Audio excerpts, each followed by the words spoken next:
மொழியின் அடிப்படை கூறு எழுத்து ஒளி வடிவத்திற்கு வரி வடிவம் கொடுப்பதே எழுத்தாகும்.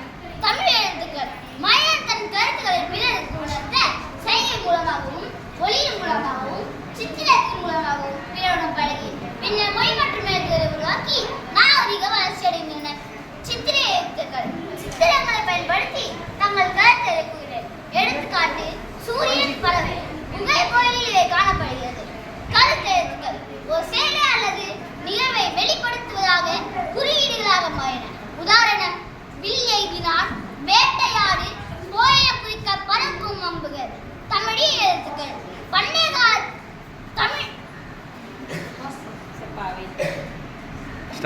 தமிழுக்கும் தமிழனுக்கும் வணக்கம். வட்டெழுத்துக்கள் தமிழகத்தில் தமிழ் மொழியை எழுதுவதற்கு வழங்கிய ஒரு வகையான வட்ட வடிவ எழுத்து. தமிழிலிருந்து தோன்றியது வட்டெழுத்து.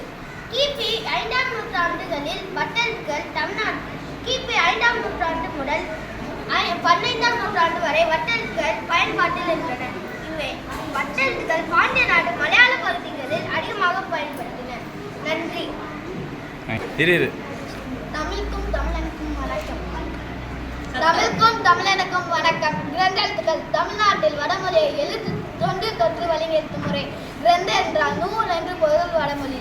கிபி 7ஆம் நூற்றாண்டில் தெலுங்கு கன்னட எழுத்துக்கள் கிரந்த எழுத்துக்களிலிருந்து பிரிய தொடங்கின. பல்லவ மன்னர்கள் கன்னட ஆந்திர எல்லையில் தென் பகுதியில் தமிழ்நாட்டில் வடபகுதி இணைக்கும் வந்ததால் இவ்விடத்தில் கிரந்த எழுத்துக்கள் அதிக காணப்பட்டன. நன்றி. தமிழுக்கும் தமிழனுக்கும் வணக்கம். தமிழ் எழுத்துக்கள் ஒளி வடிவமாக எழுதப்படுவதும் வரை வடிவமாக எழுதப்படுவதும் எழுத்துக்கள் வைத்திருக்கும் முறையே உயிரெழுத்துக்கள் 12 குறில் 5 நெடில் 7 எனவும் மெய்யெழுத்துக்கள் 18 வல்லினம் மெல்லினம் இடையினம் 6 எனவும் உயிர்மை எழுத்துக்கள் 216 மற்றும் ஆயுத எழுத்துக்கள் 1 என தமிழ் எழுத்துக்கள் 247 என வகைப்படுத்தியுள்ளன. நன்றி. தமிழுக்கும் தமிழனுக்கும் வணக்கம். தமிழ் மொழியின் பெருமையை பறைசாற்றும் வகையில் சுமார் 5000 ஆண்டுகளுக்கு முன்பு எழுதப்பட்டதாக கூறப்படும் இலக்கண நூல் தொல்காப்பியம். இந்நூலை எழுதியவர் தொல்காப்பியர். இவர் அகத்தியரின் மாணவர். முதல் சங்கத்தில் அகத்தியமும் இடைச்சங்கத்தில் தொல்காப்பியமும் இயற்றப்பட்டதாக அறிஞர்கள் கருத்து. தொல்காப்பியர் தமிழ் இலக்கணத்தை எழுத்து சொல் பொருள் என 3 பிரிவுகளாக பிரித்துள்ளார். தமிழரின் வாழ்க்கை தத்துவ முறைகளை உலகிற்கு உணர்த்தும் ஒரு ஒப்பற்ற நூலாகும். தொல்காப்பியர் உலகம் இயற்கையின் நிகழ்வால் தானே உருவான ஒன்று. நிலம், நீர், காற்று, தீ, வானம் ஆகியவற்றால் உருவானதுதான் உலகம் என்ற அறிவியல் சிந்தனையை அன்றே தன் நூலில் கூறியுள்ளார். அரிஸ்டாட்டில் கிமு 384 4ஆனது உலகம் என்பதை 5000 ஆண்டுகளுக்கு முன் இவ்வுலகம் பஞ்ச பூதங்களால் உருவானது என்பது தமிழரின் மரபு. தொல்காப்பியத்தின் உயிர் பாகுபாடு உலகினர் வியக்கும் நுட்பம் கொண்டது. நன்றி. தமிழுக்கும் தமிழனுக்கும் வணக்கம். முச்சங்கம் உலகில் மிகவும் வரலாற்றை கொண்ட மொழி நம் தமிழ்மொழி. இதன் முதன்மையான வரலாற்று காலம் சங்க காலம் ஆகும். கிமு 3ஆம் நூற்றாண்டு முதல் கிபி 3ஆம் நூற்றாண்டு வரையான காலம். இக்காலத்தில் வாழ்ந்த சேரன், சோழன், பாண்டியன் என்னும் மூவேந்தர்கள் தமிழ் மொழியை வளர்த்த பல அரிய பணிகளை புரிந்தனர். அதுவே முச்சங்கத்தை அமைத்து தமிழ் மொழியை வளர்த்தது ஆகும். இடைச்சங்கமானது கபாலபுரத்தில் வேந்த செலியன் என்ற பாண்டிய மன்னரால் தொடங்கப்பட்டது. இச்சங்கத்தை 59 மன்னர்களும் சிறப்புடன் நடத்தின. 3200 புலவர்கள் காணப்பட்டனர். இவ்விடைச்சங்க காலத்தில் தோன்றியதுதான் தொல்காப்பியம். நன்றி. வணக்கம். சங்க இலக்கியம் என்பது தமிழ் இலக்கியம் ஆகும். எழுதப்பட்ட காலம் கிமு 500 முதல்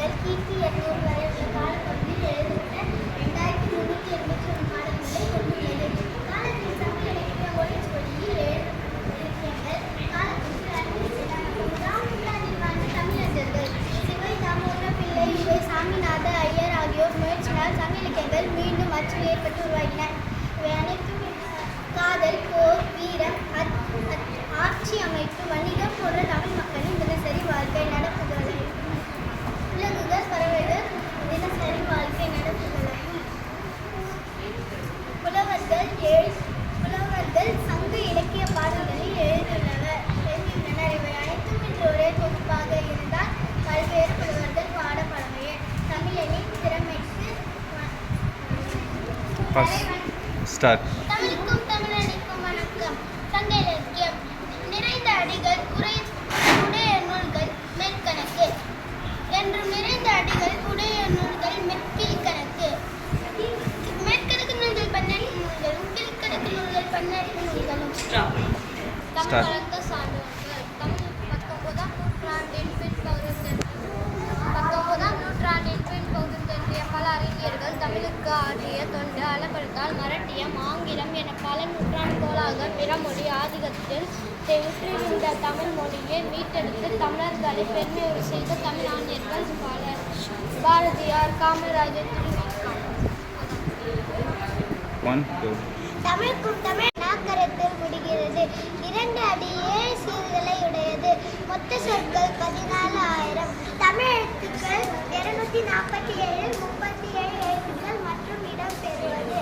தமிழனின் திறமைக்கு தலை வணங்குகிறோம். தமிழனுக்கும் வணக்கம். ஆமன் பாலம் ராமேஸ்வரம் மாவட்டத்தில் மண்டப பகுதியில் அமைந்துள்ளது.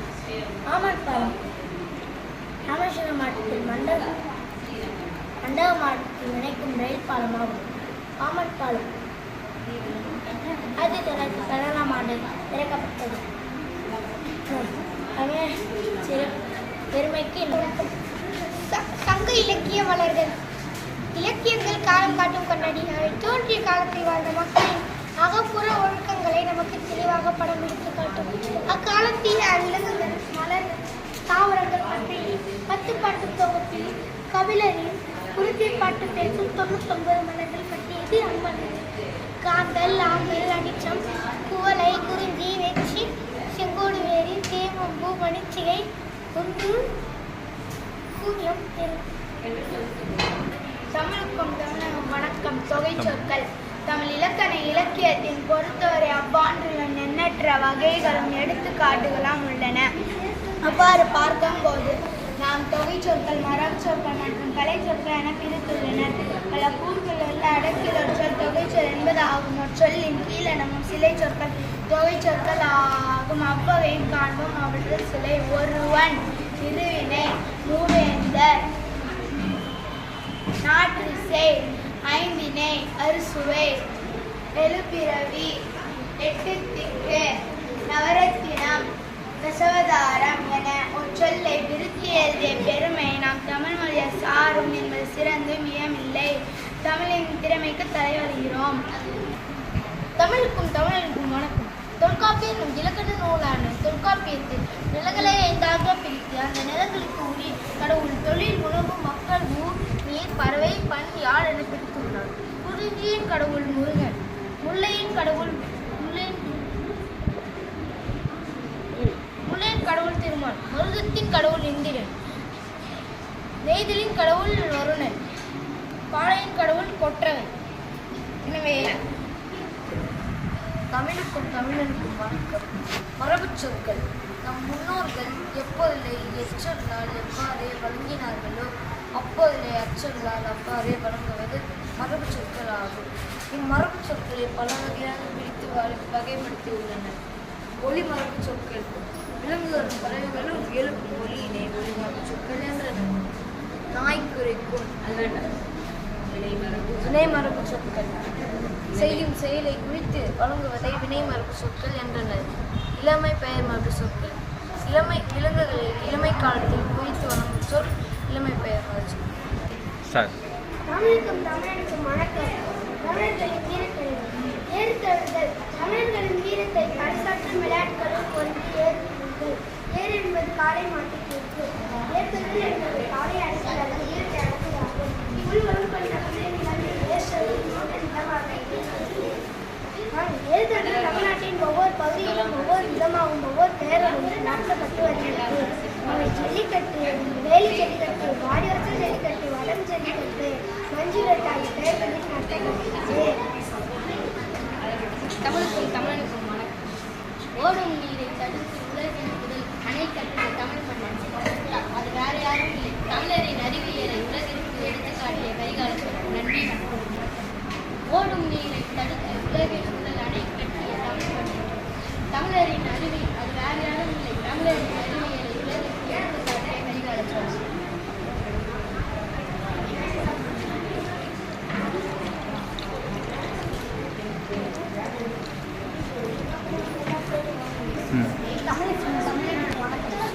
ஸ்ரீரங்கம் கோயில். திருவரங்கம் என்று அழைக்கப்படும் ஸ்ரீரங்கம் திருச்சிராப்பள்ளியில் காவேரி மற்றும் கொள்ளிடம் ஆற்றுக்கு இடையே ஒரு தீர்க்கோள் உள்ளது.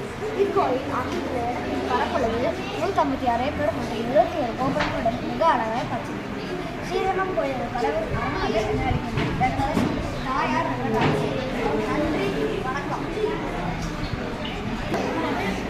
சத்தமா தமிழுக்கும் தமிழனுக்கும் வணக்கம். ஸ்ரீவில்லிபுத்தூர் தமிழ்நாட்டின் சின்னமாக ஸ்ரீவில்லிபுத்தூர் கோபுரத்தை அறிவிக்க காரணம், தமிழக கோயில் கோபுரங்களில் சிலைகளைத்தான் வடித்திருப்பார்கள். ஆனால் ஸ்ரீவில்லிபுத்தூர் கோயில் கோபுரமானது கடவுள்களின் சிற்பம் கடவுள்களின் சிற்பம் இன்று நேர்த்தியாக காட்சியளிப்பது தமிழக கட்டிட கலைகளான சிறந்த ஓர் சான்றாகும். மத்திய அரசுக்கு விளக்கத்தை அளித்து 1949ஆம் ஆண்டு தமிழ்நாட்டின் சின்னமாக ஸ்ரீவில்லிபுத்தூர் கோபுரத்தை அதிகாரப்பூர்வமாக அறிவிக்கப்பட்டது. தமிழ்நாட்டின் திறமைக்கு தலைவணங்கும். மாமல்லபுரம் 2ஆம் நரசிம்ம பல்லவனால் கட்டப்பட்டது. ஒரே கல்லால் கட்டப்பட்டது. இங்கு ஒற்றை கல்யாணை, அர்ஜுனா தபசு, கண்ணன் கோவர்தன மலை சுற்றுதல், மகிஷாசுர மர்தினி மண்டபம் ஆகியவை குறிப்பிடத்தக்கம்.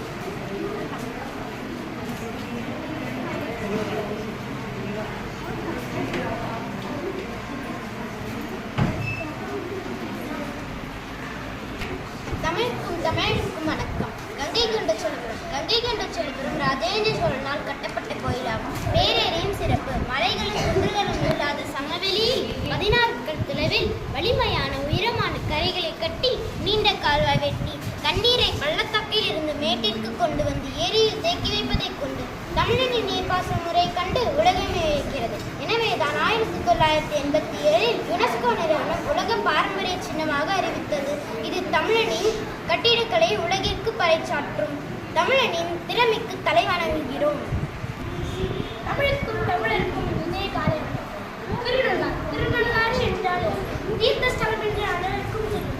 காரைக்காலில் உள்ள இத்தலம் சனிபகவானுக்குரிய சிறப்பு வாய்ந்த தலம். ஆனால் இத்தலத்திற்கு மற்றொரு சிறப்பு உள்ளது என்பது நாம் அறியாத ஒன்று. அதாவது பல நாடுகளின் செயற்கைக்கோள் பல்வேறு காரணங்களுக்காக பூமியை சுற்றுவது. ஒரு வருடங்கள் எல்லம், அந்தியம், அர்த்தம், பராத்மம், சூரியம், பிரம்மகர்ப்பம். முக்கால், அரைக்கால், கால், 4 மா, 3 விஷம், 3 மா, அரைக்கால், இருமா, மாக்காணி, 1 மா, முக்கால் விஷம், முக்காணி, அரை விஷம், அரைமா, காணி, அரைக்காணி, அரைக்காணி முந்திரி. தமிழனின் திறமைக்கு தலைவணங்குகிறோம். தமிழுக்கும் தமிழனுக்கும் வணக்கம். திருவண்ணாமலை.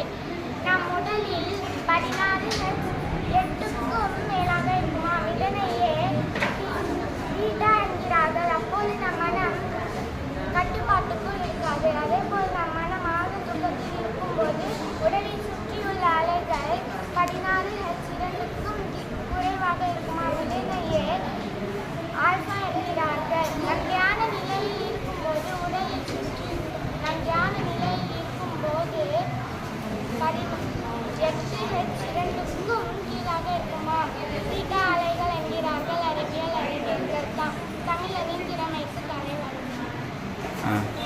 தமிழனுக்கும் வணக்கம். 1000 ஆண்டுகளை கடந்து இன்றும் கம்பீரத்துடன் இருக்கும் நமது பெருமையிலும் கட்டிடக்கலையின் சிறப்பினையும் உலகத்திற்கு பறைசாற்றுமாயில் கட்டப்பட்டுள்ளார் நம் தஞ்சை பெரிய கோயில். இக்கோயிலை கட்டிய பேரரசரான ராஜராஜ சோழன் ஆவார். தஞ்சையை சுற்றி மலையிலே இல்லாத நிலையில் 1,00,000 டன் பாறை கற்கள் கொண்டு கட்டப்பட்ட இக்கோயில் கிபி 1003ஆம் ஆண்டு தொடங்கி 1009ஆம் ஆண்டு 1010ஆம் ஆண்டு உருவெடுத்து கட்டப்பட்டது. கோபுர உச்சியில் இருக்கும் 80 டன் உருண்டை வடிவத்தில் எவ்வித இயந்திரங்களே இல்லாத அண்ணாவை எவ்வாறு கொண்டு போய் நிறுத்தி இன்று வரை வியப்பூட்டம் செய்தான். தமிழ் மொழியினை சிறப்பிக்கும் வகையில் அமைக்கப்பட்டுள்ள இக்கோயில் சிவனின் உயரம் 12 அடி. இது உயிரெழுத்தின் எண்ணிக்கை. பீடத்தின் உயரம் 12 அடி. இது மெய்யெழுத்தின் எண்ணிக்கை. கோயில் கோபுரம் 216 அடி. இது உயிர்மெழுத்தின் எண்ணிக்கை. சிவலிங்கத்திற்கும் நந்திக்கும் இடைவெளியானது 247 அடி. இது தமிழ் எழுத்துக்களின் எண்ணிக்கை. தமிழின் பெருமையை எடுத்துக்காட்டுகிறது. ஒரே கல்லால் செதுக்கப்பட்ட சிவலிங்கம், நந்தி மற்றும் கோயில் ஆகியவற்றின் சிற்பங்கள், ஓவியங்கள் மற்றும் சோழர்களை பெருமையாக பறைசாற்றினார். தஞ்சை பெரிய கோயிலை உலக பாரம்பரிய சின்னமாக அறிவித்தது. தமிழரின் திறமைக்கு தலைவணங்குகிறோம். தமிழுக்கும் தமிழனுக்கும் வணக்கம். சிதம்பரம். இந்த பிரபஞ்சத்தில் உள்ள பல சூரிய மண்டலங்களில் நம் பூமியில் 5 பூதங்கள் உதவியின்றி எந்த ஒரு ஜீவராசியாலும் உயிர் வாழ முடியாது. நிலம், நீர், நெருப்பு, காற்று, ஆகாயம் ஆகியவை 5 பூதங்கள். நிலம், நீர், நெருப்பு, காற்று இவை உருவானதை அறிவியல் கண்டுபிடித்து விட்டது. ஆனால் கண்டுபிடிக்க முடியாத பல ஆச்சரியங்களின் மொதல் தனக்குள் கொண்டது நம் ஆகாயம். அந்த ஆகாயத்திற்கே அதிபதியான சிதம்பரம் நடராஜர் 5 பூதங்களுக்கும் கட்டப்பட்ட கோவில்கள் அனைத்தும் சிவனுக்கே உரியது. நீருக்கு திருவானைக்காவல், நிலத்திற்கு ஆகாயம், காற்றிற்கு ஸ்ரீகாளஹஸ்தி, நெருப்பிற்கு திருவண்ணாமலை, ஆகாயத்திற்கு சிதம்பரம். இந்த சிதம்பரம் கோவிலில் பல அதிசயங்கள் உள்ளடங்கியது. சிதம்பரம் கோவில் உட்பட சபை முற்றிலும் தங்க ஓடுகளால் 1000 தங்க ஆணிகளால் பொருத்தப்பட்டுள்ளது. இது மனிதனின் இரத்த நாடுகளின் எண்ணிக்கை. நமது உடலில் இடது பக்கம் இதயம் இருப்பது போல் நடராஜர் சிலையும் சன்னதியும் இடது பக்கம் உள்ளது. நமச்சிவாய என்ற 5 எழுத்து மந்திரத்தை குறிக்கும் வகையால் 5 மாடிகள் அமைக்கப்பட்டுள்ளது. நமது உடலில் 9 சக்திகள் இயங்குவது போல் கோபுரத்தின் மேல் 9 கலசங்கள் உள்ளன. நமது உடலில் 9 துவாரங்கள் இருப்பது போல் கோவிலில் 9 வாயில்கள் உடையது. இவ்வாறு மனித உடல் தொடர்பில் இக்கோவில் முழுக்க அமைக்கப்பட்டுள்ளது. இக்கோவில் கட்டி சுமார் 3500 ஆண்டுகள் ஆகியுள்ளது என்றும் பல்வேறு மன்னர்களாலும் பல்வேறு காலகட்டங்களில் கட்டப்பட்டது. கோவில் முழுக்க பெருங்கல்லால் கட்டப்பட்டது. ஒரே கல்லால் செய்யப்பட்ட 1000 தூண் கொண்ட 1000 மண்டபம் இக்கோவிலுக்கு மற்றொரு சிறப்பு. நன்றி. தமிழுக்கும் தமிழனுக்கும் வணக்கம். திருவானைக்காவல். அம்பிகை காவேரியிலிருந்து நீர் எடுத்து லிங்கம் அடித்து வழிபட்ட என்று நீரால் ஆனதால் அந்த லிங்கம் ஜம்புகேஸ்வரர் என பெயர் பெற்றார். தமிழனின் திறமைக்கு தலைவணங்குகிறார். தமிழுக்கும் தமிழனுக்கும் வணக்கம். காஞ்சி ஏகாம்பரநாதர் நிலம். பஞ்சபூத தலங்களில் ஒன்று காஞ்சி ஏகாம்பரநாதர் கோயில். இது நிலத்திற்கான தலம். இத்தலம் கிமு 600 ஆண்டு கட்டப்பட்டதாக ஆய்வாளர்கள் கருத்து தெரிவித்துள்ளனர். இக்கோயிலில் உள்ள கோபுரம் 1000 கால் மண்டபமும் கிருஷ்ணதேவராயரால் கட்டப்பட்டதாக வரலாறு கூறுகிறது. இம்மரத்தில் உள்ள 4 கிளைகளில் 4 விதமான கனிகளை கொண்டது. அதாவது இனிப்பு, புளிப்பு, துவர்ப்பு, கார்ப்பு கொண்ட கனிகளை தருவது இத்தலத்தின் சிறப்பம்சமாகும். இம்மரமானது 4 வேடங்களான ரிக், யஜு, சமம், அதர்வனம் ஆகியவற்றை குறிக்கும் தெய்வீக மரமாகும் என்பது சிறப்பு என்னும் சிறப்பாகும். நன்றி. தமிழுக்கும் தமிழனுக்கும் வணக்கம். திருக்காளஹஸ்தி கோயில். காட்சிக்கு ஆதார் மண்டபம் திருக்காளஹஸ்தி. கங்கை கொண்ட சோழத்தில் ராஜேந்திர சோழனால் கட்டப்பட்டு கோயில். இது சுவாச கோயிலை குணப்படுத்தும். ஏழ்மை எண்ணிக்கை அதிகரிக்கும். இக்கோயில் கல்வெட்டு காற்று கூட கூறாத கட்டமைப்பினை கொண்டது. தமிழர்களின்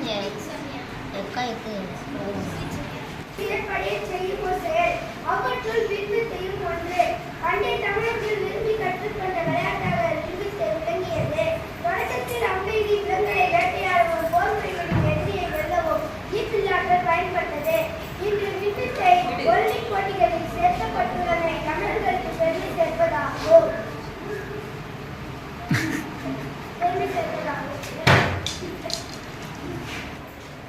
சிலம்பாட்டம். தமிழர்களின் மற்றொரு வீர விளையாட்டு சிலம்பாட்டம். சிலம்பு என்றால் ஒலித்தல் என்பது பொருள். காப்பு சுழலும் போது ஏற்படும் ஓசையை அடிப்படையாக கொண்டே சிலம்பம் என பெயரிட்டனர். காப்பு சுழற்றுதல் என்னும் இதற்கு பெயர் உண்டு. தற்காப்புக்காக தோன்றிய இச்சிலை வீர விளையாட்டாக அறியப்படுகிறது. சிலம்பத்தில் பயன்படுத்தும் கம்பு சிறுவாரை கம்பு எனும் மூங்கில் இனத்திலிருந்து செய்யப்படுகிறது. நாடி நரம்புகளையும் மனதையும் ஒருங்கிணைக்கும் இவ்விளையாட்டு எடுத்துக்காட்டாக விளங்கியது.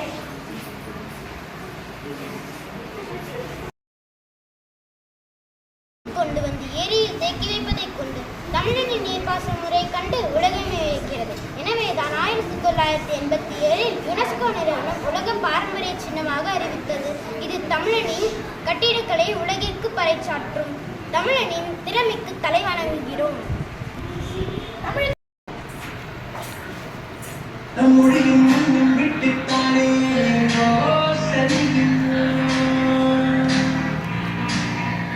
நம் வாழ்வு தானே மாறித்தானே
நைஸ். இருக்கிற கோவில் இது வந்து ஆகாயம்.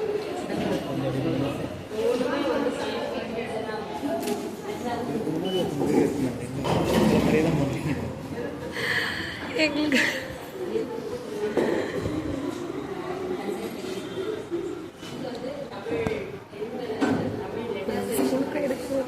சிவனுடைய 12 அடி சிவன் உயிரெழுத்து. அடுத்து உள்ள பீடத்துக்கும் சிவானந்தருக்கு 18 அடி. அது வந்து மெய்யெழுத்து சிவனுடைய எழுத்து.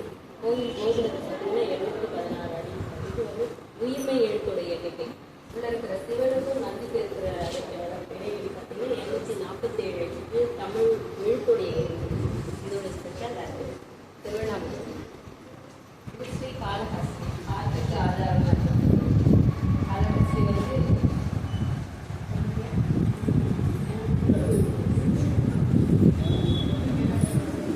நிலம் காஞ்சிபுரம் ஏகாம்பரேஸ்வரர். இது வந்து நீர் திருமாளிகை. அது ஆகாயம். சிதம்பரம் கோவில் வந்து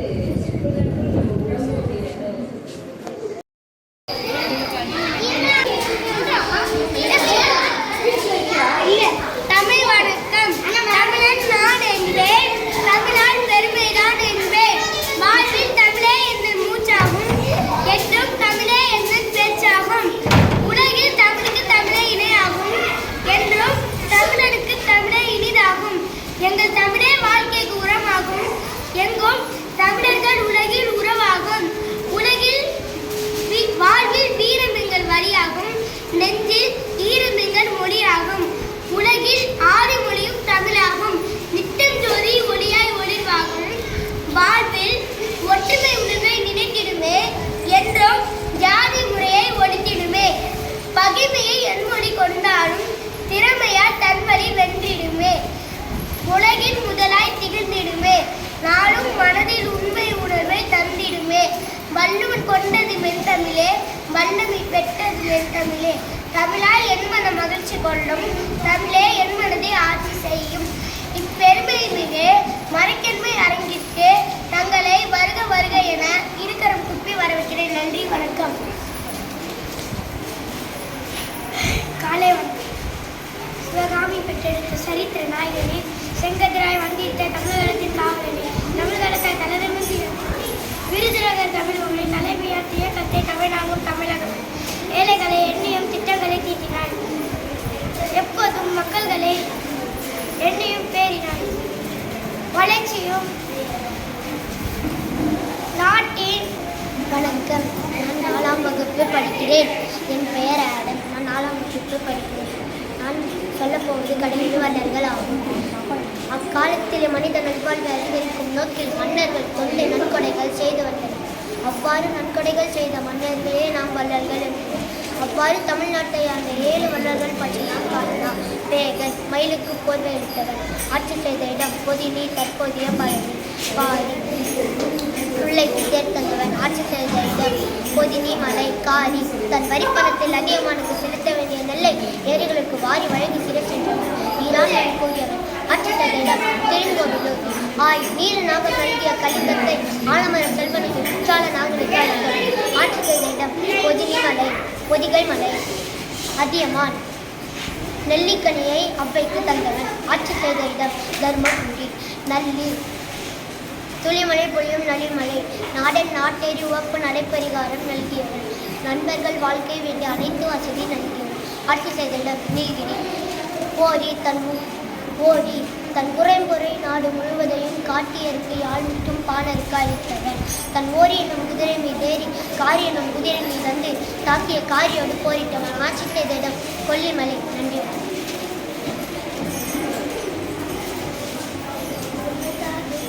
ஆசிரியர்களுக்கும் அனைத்து மாணவர்களுக்கும் காலை வணக்கம். நான் சொல்லும் செய்தி தமிழரின் பழமொழி. முதல் தலைமுறை நாம், 2ஆம் தலைமுறை அம்மா அப்பா, 3ஆம் தலைமுறை பாட்டு பாட்டி, 4ஆம் தலைமுறை கூட்டல் கூட்டி, 5ஆம் தலைமுறை ஓட்டல் ஓட்டி, 6ஆம் தலைமுறை சேயம் சந்தி, 7ஆம் தலைமுறை பகன் பறை. ஆழ்ந்த செல்களுடைய மேல் தலைமுறையும் சேல் தலைமையில குறிப்பிட்டு நம் முன்னோர்கள் பெருமைப்படுத்தியுள்ளனர். மொழிகளுக்கு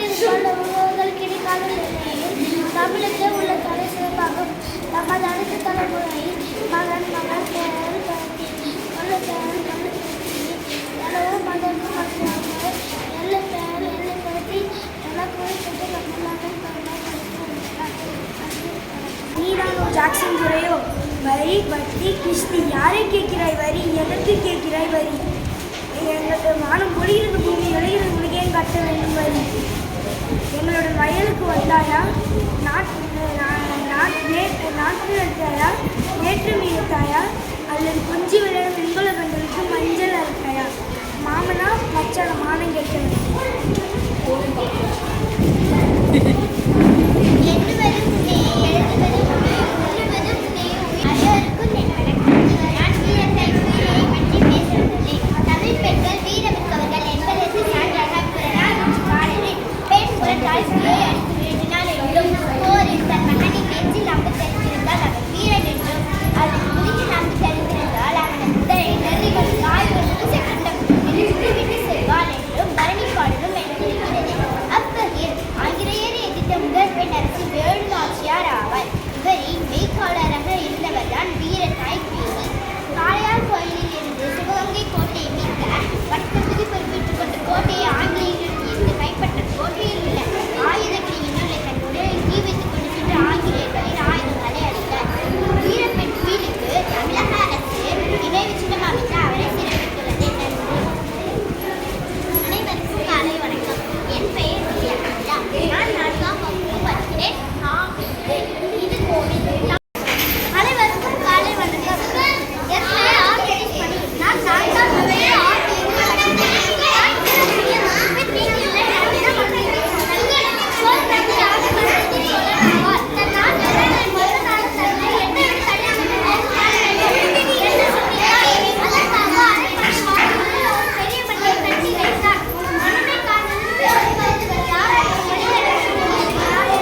பெண்மணி ஜான்சி ராணி